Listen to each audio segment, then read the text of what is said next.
friends, if you are looking for a neat way to get some interaction around difficult subjects like trauma, and specifically getting folks to talk about their trauma, and then to create a positive look and direction around the topic of creating safety after a traumatic event, have we got an interactive for you. Hi, I'm Jim Stillpepper with Envision Ed, and for this interactive, you're simply going to need a couple sheets of paper and markers, pencils work, crayons, just something for them to be able to draw.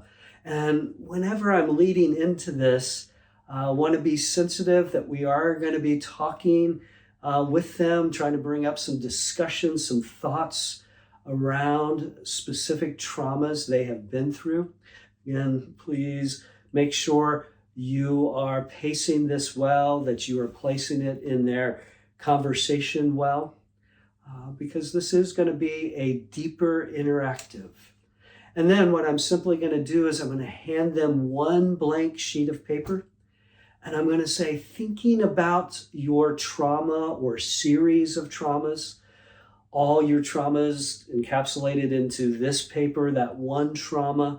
And when I can, I try to be as specific in naming the trauma, like the abuse from your mom, when you were assaulted, those kinds of things. This is a time to be very specific.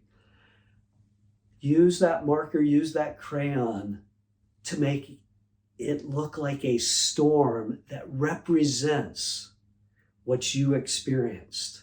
I'm not looking for artwork, I tell them. I don't need a masterpiece. I just need that paper when you are done with it, to have something drawn on it that represents your experience in your trauma.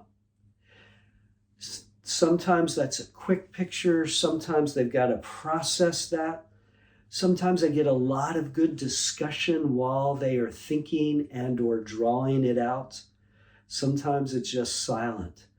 I do want to be very cautious of whether they need the silence, or sometimes I will just simply have some music playing in the background. Never want to rush this. And I want to give you a specific example, and I have permission from the client that did this. I asked him to talk about or to draw his trauma. And this is the storm he drew.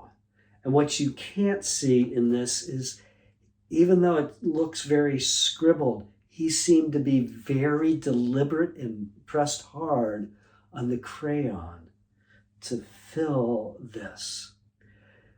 Did spend a moment talking about how big and really overwhelming his series of traumas were. And that was really about the extent of the discussion, but clearly could see more going on internally. So I slowed things down, let him process. And then I said, if you are ready, I have another sheet of paper, and I handed him a blank sheet of paper. I said, I'd like you to think about if you were going to experience this kind of storm, literally, physically, this type of storm, could you draw a picture of what your shelter would need to look like? I have had folks draw caves. I have had them draw houses. I have had them draw people who kind of protect them. Maybe that person represents a parent or God. The sky's the limit. For this 13-year-old, this is what he drew. Now, he ended up at first just drawing single line house. Looked at me as if he was done, put the crayon down, but then instantly picked it up, and as you can see, he reinforced everything. And we had a great conversation, great for him, not being minutes or hours, but a few sentences about why he drew this and what he was thinking and what that might represent in his life. Sometimes that's where I stop the discussion, but what I really ultimately want to try to push for is I hold these two pictures up and I say, what would have happened if I'd asked you to draw your shelter on the same page with your storm? And what most people say is they would have kind of drawn it somewhere underneath or around the storm. But in almost all cases, they talk about what they would have drawn would have been way, way smaller.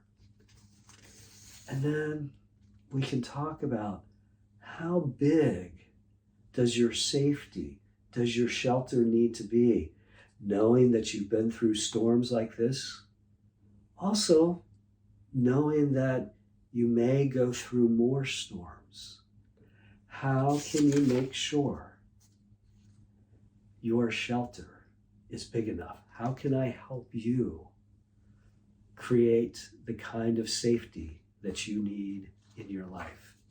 That can open up an amazing thought process for them that can reap lots of benefits in the future as they come to see that they may not have anything that they can do to stop the previous storms, may not even be able to stop the future storms, but they can strategically figure out ways to build in safety.